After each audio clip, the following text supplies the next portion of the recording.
Good morning students.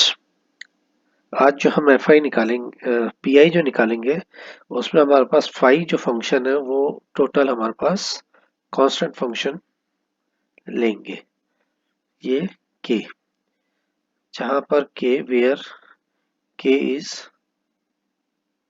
Any constant, जहाँ के कोई अचर है। ठीक है, तो इस टाइप का जब हमें पी आई निकालना है तो हम क्या करेंगे, एफ ऑफ ई, और ये जो के है ये अपनी जगह रहेगा। मैं यहाँ पर इसको ये लिख रहा हूँ 1/x। ठीक, तो दिस इज इक्वल टू के 1/f ऑफ ई और 1x, 1/x। यहाँ पर हमको पता है कि हमने ये पढ़ा है 1/f of E, 1/f of E B X equal to 1/f of B हो जाता था वो। ठीक है ना, बी ऑफ एक्स। तो जब यहाँ पर 1/x है तो इसकी वैल्यू कितनी आ जाएगी, k upon f1, k upon f1 if f1 is not equal to 0, k upon f1 if f1 is not equal to 0। ये छोटा सा आर्टिकल है। अब हम इस पे जब प्रैक्टिकली क्वेश्चन करेंगे, प्रॉब्लम सॉल्व करेंगे, तो हमें पता चलेगा कि इसको हमें कैसे आगे यूज करना है। तो क्वेश्चन आपके पास है, solve the difference equation by the method of solve the difference equation by the method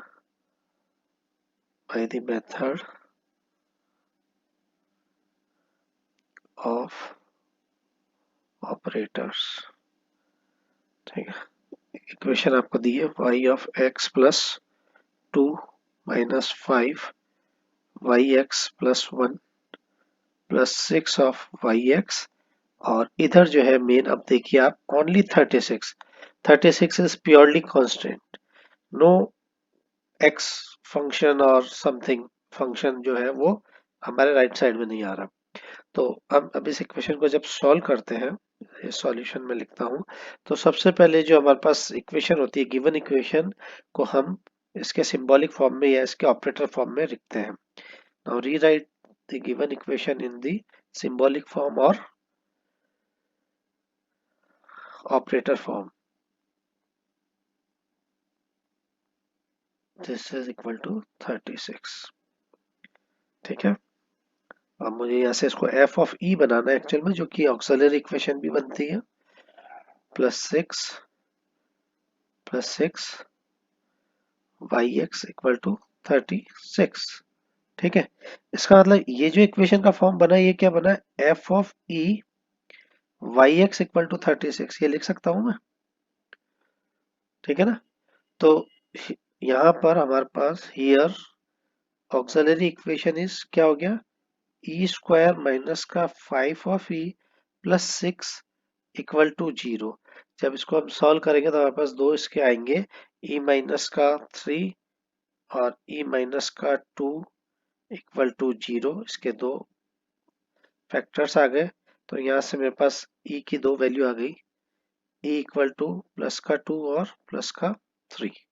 2 और 3 मेरे पास ई की वैल्यू आ गई, तो मैं यहाँ लिख सकता हूँ, hence the complementary function is yx equal to, पहला कांस्टेंट c1 2 पे x, और दूसरा हमारे पास c2, और दूसरा निकला है मेरे पास 3। तो ये आ जाएगा आपके पास 3 of x। This is equation number 1 डाल दो, या ये मेरे पास CF है ना। अब मेरे को निकालना है PI। तो PI जो है वो निकालना है मुझे किसका, Y X star equal to 1/f of E, और ये आपके पास k। ठीक है, तो इसको मैंने कैसे बताया था, 1/f ऑफ ई जो था वो 1 से रिप्लेस करना था, k आपके पास बाहर ऑलरेडी आ जाएगा, और ये आपके पास इस रूप में बनेगा। ठीक है, तो यहाँ पर एफ ऑफ ई की वैल्यू अभी आपने ऊपर लिखी है, F of E equal to आपके पास है ई स्क्वायर माइनस का 5e+6 आया था जिसके हमने फैक्टर किए थे। ठीक है, अब जब मैं इसको ई 1 करूंगा तो यहाँ पर मेरे पास 1 का स्क्वायर माइनस 5 × 1 + 6, ये कितना आ रहा है 7, तो ये आ रहा है मेरे पास सीधी सीधी वैल्यू, इसकी वैल्यू आ रही है कितनी 2 की -2। इसको सॉल्व करके देखते हैं हम। भाई ये 5 आ रहा है, ये स्क्वायर को आपने रखा है 1, 7 - 5 2 आ रहा है यहाँ पर, यहाँ पर 2 वैल्यू आ रही है मेरे पास। ठीक है, यानी एफ ऑफ 1 की वैल्यू मैंने निकाली है 2। अब मैं इसको हमारी इक्वेशन में रख देते हैं। तो देखिए इसका जब हम पूरक फल विशिष्ट वो निकाल रहे हैं, समाकलन समाकल निकाल रहे हैं, विशिष्ट समाकलन यानी पर्टिकुलर इंटीग्रल जब निकाल रहे हैं पीआई, तो ये हो जाएगा 36 तो हो गया के, और यहाँ पर जब फैक्टर्स अपन ने किए थे तो एफ ऑफ 1 की वैल्यू में डायरेक्ट 2 रख दो, तो ये मेरे पास आ रहा है 18। दिस इज द पीआई यानी इक्वेशन नंबर 2। तो hence the general solution is F X equal to C F plus P I. C F plus P I, C F हमने क्या निकाला था, सी एफ निकाला था C1, और एक आया था इसमें 2x, और C2 के साथ 3x, किसी के भी साथ कुछ भी लिख सकते हो, कांस्टेंट है, और ये वैल्यू आई थी 18। दिस इज द सॉल्यूशन, ये हमारे पास आंसर आ गया। अब एक आध क्वेश्चन और करके देखते हैं इसमें। इस आर्टिकल में इतना सही है, और इसमें क्वेश्चंस भी बिल्कुल आपको देखते ही पता लग जाएगा कि आपको राइट साइड में क्या दिया हुआ है। चलिए नेक्स्ट क्वेश्चन में लेता हूँ। वही है, solve the following difference equation by the method of operator. This is F of x + 2 - 4y(x + 1)। देखिए y की जगह मैं u को भी यूज कर सकता हूँ, जो भी आपको वहां पर देते हैं, सिंबल का कोई मतलब नहीं है उसमें, है ना। तो यहाँ से जब हम सॉल्व करते हैं, सॉल्यूशन लिखते हैं, तो यहाँ पर क्या है, the given equation, sorry, rewrite the given equation in the symbolic form. तो हम जो दी गई समीकरण है उसको अगर हम प्रति प्रतीकात्मक रूप में अगर लिखते हैं, प्रतीकात्मक रूप का मतलब ये, इसको मैं इस तरीके से लिख सकता हूँ ऑपरेटर को यूज करते हुए, हम पहले भी लिखते आए हैं। सॉरी, वाई एक्स आ रहा है क्या, ये वाई एक्स, हाँ ठीक है, इक्वल टू 3। यहाँ से इसको कॉमन ले लेते हैं, +1 y(x) equal to 3। Step by step अपन करते चले जाते हैं तो हमको इसको याद रखने की जरूरत नहीं पड़ेगी। ये मेरे पास क्या बन जाएगा, F of E, this is F of E, F of E Y X equal to 3 है ना, ठीक है। तो here auxiliary equation is e² - 4e+1 equal to 0। इसका मतलब इसके जब आप रूट्स निकालोगे तो सॉल्व क्वाड्रेटिक इक्वेशन से तो नहीं हो रहा है, मतलब डायरेक्ट इसके रियल रूट्स आ रहे हैं कि नहीं आ रहे। तो मैं इसको -b + -b² - 4ac/2a से सॉल्व करके देखते हैं इसकी क्या वैल्यू आ रही है। This is equal to -b का मतलब हो गया प्लस का 4, प्लस माइनस b² हो गया आपके पास 16, b² का मतलब हो गया आपके पास 16, माइनस का 4ac यानी 4/2। तो ये मेरे पास आ रही है वैल्यू e की, e equal to 2 plus minus, और ये 12 हो जाएगा तो ये आ जाएगा 2√3/2। This is equals to 1 plus minus √3। I think ये इसका सॉल्यूशन आ रहा है, सॉरी ये इसके रूट्स आ रहे हैं, ये 4 है 2 नहीं है, देखो यहाँ गलती हो गई, दिस इज 4, तो ये हो गया 2। ये इसके दो रूट्स आ गए आपके पास, क्या आ गया 2 प्लस का √3 और 2 माइनस का √3। तो यहाँ से मैं इसकी जो CF है, hence the complementary function is Y X equal to C1, और जब ऐसा रूट आता है तो हम कैसे लिखते हैं, 2 + √3 पे x, जो भी आएगा हम उस पे इस तरीके से लिख देंगे x। C2 दूसरा रूट है माइनस का √3x, इसको इक्वेशन नंबर 1 बना दो क्योंकि कॉम्प्लीमेंट्री फंक्शन है। नाउ अब हम निकालते हैं इसका पीआई। चलिए पीआई हम निकालते हैं। तो पीआई में मैं वाई एक्स स्टार, क्योंकि मैं पीआई के लिए वाई एक्स स्टार यूज कर रहा हूँ, 1/f(e). f(e) का मतलब मेरे पास अभी क्या था, e² माइनस का 4e+1, ठीक है, और ये था मेरे पास 3। तो दिस इज इक्वल टू क्या लिख सकता हूँ मैं, 3 1/e² माइनस 4e+1 और 1x। ये हमने आर्टिकल में पढ़ा था।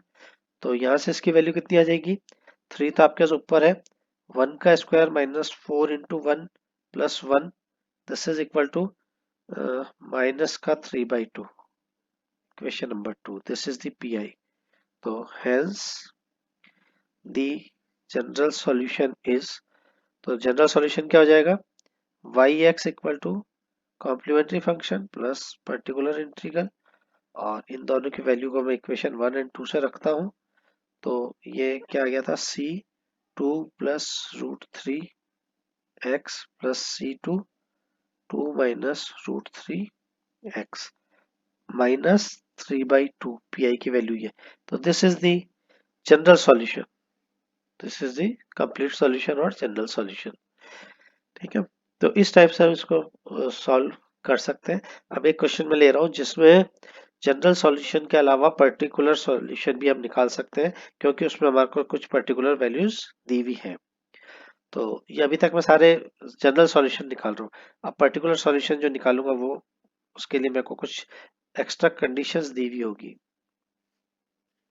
Solve the difference equation by the method of operator, इसमें बार बार मैं नहीं लिख रहा हूँ। y x+2 minus 5 of y x+1 और प्लस का 6x 6yx, ये तो अभी जस्ट पहला किया था वही है question. 6 of yx equal to है 2, उधर 36 था, ठीक है। और ये कह रहा है also find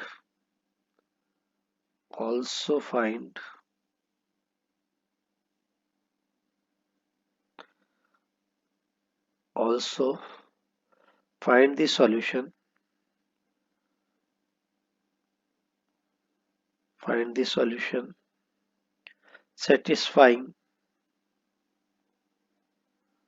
satisfying the initial conditions। Initial conditions क्या दी हुई है, y0 equal to 1 and y1 equal to -1। ये मेरे पास इसकी प्रारंभिक प्रतिबंध मेरे को दिए हुए हैं, y0 equal to 1 and y1 equals to -1। ये दो कंडीशंस दी हुई है, और दो इसमें क्योंकि कांस्टेंट आएंगे, क्योंकि सेकंड ऑर्डर के आपके पास ये डिफरेंस इक्वेशन है, तो उसमें दो आपके पास आर्बिट्री कांस्टेंट आएंगे। ये हम हमारे पहले वाले सबसे पहले लेक्चर में पढ़ के आ चुके हैं। तो right the given equation in symbolic form, यानी दी गई समीकरण को हम हमारे प्रतीकात्मक रूप में लिखते हैं। तो ये हो जाएगा e² माइनस का 5e और प्लस का 6 ऑफ yx, जो मैंने ऊपर लिखा है उससे इसको मिला लेना, और दिस इज इक्वल टू 2, ठीक है। तो जब इसका मैं वापस से सॉल्व करता हूं तो मेरे पास क्या आता है, auxiliary equation is e² minus 5e plus 6 equal to 0। तो e-2 और e-3 इसके दो फैक्टर हो रहे हैं। तो this implies e equal to, एक तो 2 आ रहा है और एक 3 आ रहा है। तो मेरे पास hence the complementary function is yx equal to c1 2x plus c2 3x, ये इक्वेशन नंबर 1। ये yx लिखा है क्योंकि सारा का सारा हमारे पास यहाँ पर वैल्यू सब्स्टिट्यूट करने पर ही ये पर्टिकुलर सॉल्यूशन बनेगा। ना अब हम लिखते हैं इसका पी आई। पी आई लिखने का मतलब है मुझे Y X star equal to 1/f(e). f(e) मेरे पास है e² माइनस 5e+6 और ये है 2। तो ये 2 को तो मैंने बाहर लिख दिया, e² माइनस 5e+6 और ये हो गया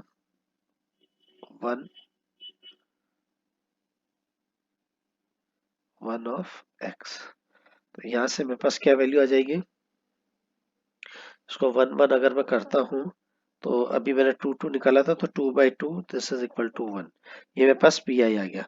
तो अब यहाँ से आता है hence the complete general solution. General solution is yx equal to c1 2x plus c2 3x plus 1। ये मेरे पास आया है अभी only general solution. Now particular solution जब मैं निकालूंगा तो पर्टिकुलर सॉल्यूशन मेरे पास क्या आएगा, जब ये कहता है व्हेन x इक्वल टू 0 तो y0, तब y0 इक्वल टू क्या हो जाएगा आपके पास 1। ठीक है, पहले तो ये रखेंगे, सेकेंड टाइम रखेंगे व्हेन x इक्वल टू 1 तो y1 this is equal to -1। अब मैं इनसे वैल्यू को सब्स्टिट्यूट करता हूँ।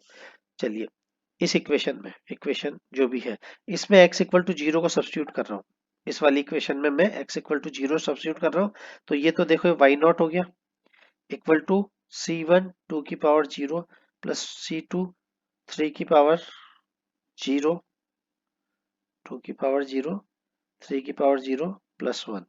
ठीक है, और यह x इक्वल टू 1 रखूंगा तो क्या हो जाएगा 2 की पावर 1 प्लस c2 3 की पावर 1 प्लस 1। ठीक है, चलिए अब हम इन दोनों इक्वेशन को सॉल्व करते हैं। दोनों इक्वेशन को मैं सॉल्व करता हूँ। पहली इक्वेशन तो मेरे पास क्या हो गई c1 प्लस c2 प्लस 1 और ये 1। तो ये 1 equal to c1 plus c2 plus 1, this implies c1 plus c2 equal to 0। एक इक्वेशन तो ये आ गई। यहां से क्या आई मेरे पास -1 equal to 2c1 plus 3c2 और ये प्लस 1 है, तो ये प्लस 1 भी उधर जाएगा तो -1 हो जाएगा। ठीक है, दिस इंप्लाइज ये कितना आ रहा है, दिस इंप्लाइज इसकी वैल्यू आ रही है, यहाँ से C1 या C2 की वैल्यू को मैं सब्सटीट्यूट कर दूं तो मेरे पास C2 तो आ रहा है किसके बराबर 2 के बराबर, और C3 जो आएगा वो -2 के बराबर आएगा। सब्सटीट्यूट करके देख लीजिए वैल्यू। देखिए C1 की वैल्यू को C1 C1 की वैल्यू और C2 C3 कहां से आ गया, ये C1, this is C1 and this is C2। C1 is -2 and C2 is 2। ये वैल्यूज आपके पास आएगी। C1 की वैल्यू को -2 सब्स्टिट्यूट करो तो कितना हो गया 4, और यह 2 करोगे तो 6। 6 में से -4 गया तो आपके पास कितना बच रहा है, C2 आप 6 कर रहे हो, ये -4 है, तो ये तो सेटिस्फाइड नहीं कर रही है क्या वैल्यू, ये वैल्यू सेटिस्फाइड नहीं कर रहा है। तो यहाँ पर उल्टा हो गया, ये C1 इक्वल टू, आप इसको सॉल्व करके देखते हैं। C1 पहली इक्वेशन तो आई थी आपके पास C1 C2 इक्वल टू 0। यहाँ से जब मैं इसको सॉल्व करूंगा तो मेरे पास आ जाएगा C1 इक्वल टू, तो आ जाएगा कितना आएगा -2 नहीं +2 तो 4, ये -6, हाँ, तो ये हो जाएगा C1 equal to 2 and C2 equal to -2। C2 equals to -2। अब सेटिस्फाइड करके देखते हैं। पहली इक्वेशन तो सेटिस्फाइड हो ही रही है, 0 0 आ रहा है। सेकंड सेटिस्फाइड करनी है, यहाँ पर -2 इक्वल टू आ रहा है 2c1 प्लस 3c2, ये इन दोनों वैल्यू से सेटिस्फाइड हो रही है। तो मेरे पास C1 और C2 की वैल्यू निकल गई। अब इस C1 C2 की वैल्यू जो मैंने ऊपर कोई आंसर निकाला था वहां पर लिखूंगा C1 मेरे पास हो गया 2, और वहां पर क्या था 2 पे x, या 3 पे x था, जो मैंने वहां निकाली वैल्यू वही मैं यहाँ निकालूंगा, शायद 3 पे x था जो भी था, प्लस C2, एक मिनट पहले ऊपर से देख ही लो क्या था, C1 C2 3x, मैंने इस पे या 3x रखा है या 2x रखा है, ये कर लेते हैं पहले अपन, इसको चेंज कर लेता हूँ मैं, ये 3x है और ये 2x है, क्योंकि जब मैं इसको सॉल्व करूंगा तो आगे शायद यहाँ दिक्कत आ सकती है, या नहीं रहने देते हैं अपन, क्योंकि फिर वो टोटल आंसर क्वेश्चन में गलती आ जाएगी। ये 3x, तो C1 मेरे पास आ रहा है 2, चलिए C1 की वैल्यू आ रही है 2, 2 और 2x, और C2 की वैल्यू आ रही है माइनस की 2, माइनस की 2 और 3 of x, 3 of x plus 1, यही था क्या, देखो जरा यही था, तो यहाँ से आंसर आ रहा है 2x plus 1 minus 2 3x plus 1, this is the particular solution. ये है पर्टिकुलर सॉल्यूशन क्योंकि यहाँ पर कांस्टेंट सारे खत्म हो गए, तो ये मेरा पर्टिकुलर सॉल्यूशन है, और इससे ऊपर जो मैंने निकाला था वो ये वाला मेरा जनरल सॉल्यूशन है। This is the general solution, क्योंकि यहाँ देखिए C1 और C2 दोनों प्रेजेंट है, और नीचे मेरा पर्टिकुलर सॉल्यूशन है, क्यों, क्योंकि मेरे पास यहाँ देखिए कांस्टेंट नहीं है, यहाँ कांस्टेंट नहीं है, क्योंकि कांस्टेंट की मैं वैल्यू निकाल चुका हूँ, तो ये मेरे पास पर्टिकुलर सॉल्यूशन आ गया, विशेष हल आ गया, और वो विशेष हल कब आया, जब मेरे पास इनिशियल कंडीशंस गिवन थी।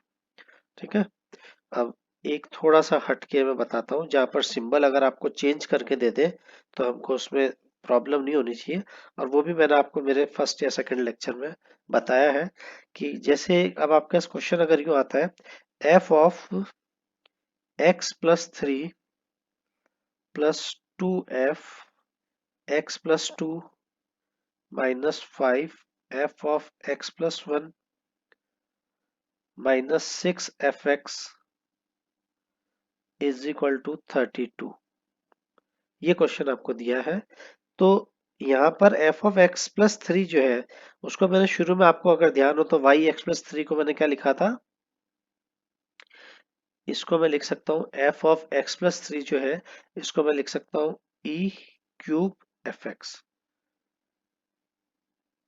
इसको मैं लिख सकता हूँ e cube F X, this is e cube f of x, ठीक है, और फिर plus 2 E square F X minus 5 E F X और minus 6 F X equal to 32।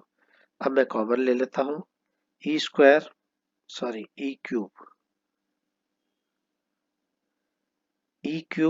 Plus 2 E square minus 5 E minus 6 F X equal to 32।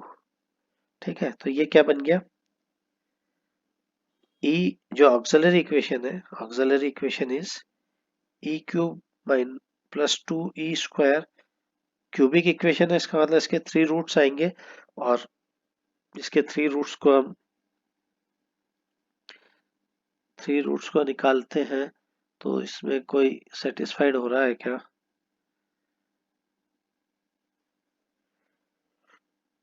e equal to -1 रखने से हो रहा है, ये -7 हो रहा है, +7 हो रहा है, यानी e-1 जो है इसका एक फैक्टर हो गया, e इक्वल टू -1 रखने पर ये सेटिस्फाइड हो रहा है। तो अब बची हुई जो मेरे पास क्वाड्रेटिक इक्वेशन आएगी वो कैसे आएगी, तो हम उसके लिए क्या करते हैं कि इसके कोफिशिएंट्स को लिखते हैं, ई क्यूब का कोफिशिएंट 1, ई स्क्वायर का कोफिशिएंट 2, -1 -6, और मेरे पास क्या आया इसका -1, देखिए ये रिड्यूस कैसे होती है, ये 1 आ गया, -1 माइनस, यहां से जब इसको करोगे तो 1, और ये आपके पास आ जाएगा माइनस, मल्टीप्लाई होगा -1, ये आ गया -2। ठीक है, तो ये आपके पास इक्वेशन आ रही है क्या? नहीं, ये 5 है, 1 नहीं है, ये गलती हो रही है। देखो, ये कोफिशिएंट है -5, तो ये कितना हो गया? -6, क्योंकि लास्ट टर्म जीरो जीरो होनी चाहिए। -6 -6 6 0। तो ये जो आया है, ये एक्स स्क्वायर का कोफिशिएंट, ये एक्स का कोफिशिएंट और ये कांस्टेंट, ये आपके पास आ गई क्वाड्रेटिक इक्वेशन। और एक आपके पास क्या आई थी? e-1। तो अब इसके फैक्टर्स मैं डायरेक्ट लिख सकता हूँ। e+1 तो एक फैक्टर हो गया, और हो गया फैक्टर e² प्लस e-6, ये इसका दूसरा फैक्टर हो जाएगा, e-6। अब इसको सॉल्व करके देख लेना, यही आपके पास आएगा। और ये जो e² प्लस e-6 है, इसको जब मैं सॉल्व करूंगा तो मेरे पास इसके फैक्टर्स क्या आएंगे? एक प्लस का आएगा और एक माइनस का आएगा, क्योंकि ये प्लस माइनस इसमें चेंज आ रहे हैं इसमें साइन का। तो ये हो जाएगा e+1, फिर आपके पास आएगा e-2 और e+3। ये इसके फैक्टर्स होंगे ऑक्सिलरी इक्वेशन के। ठीक है, और ये जब इसके फैक्टर्स हो गए तो मैं यहाँ पर इसका CF लिख सकता हूँ।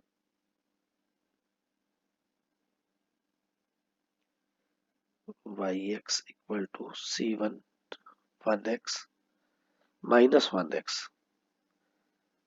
यहाँ ध्यान रहो, क्योंकि यहाँ पर आपके पास e की वैल्यू जो है वो पहले निकाल के रखो, -1 2 और -3।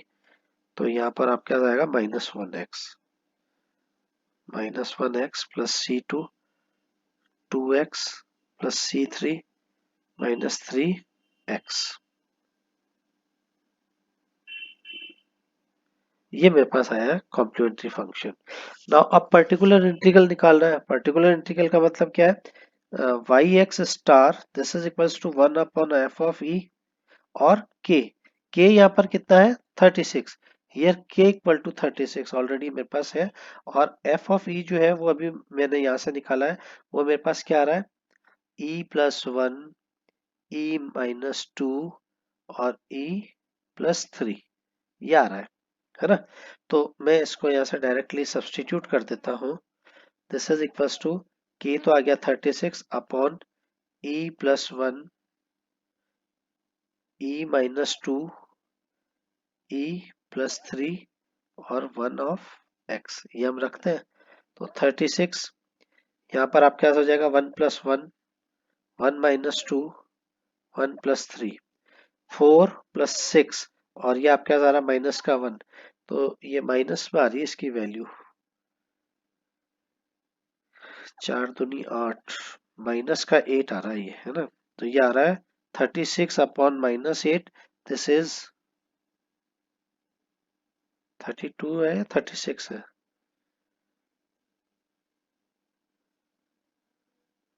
32 है। ये 36 कहाँ से याद हो गया? यहाँ सुधारते हुए चलते हैं, ये 32 है। दिस इज 32, दिस इज 32 32 32 32, ये भी आपके पास 32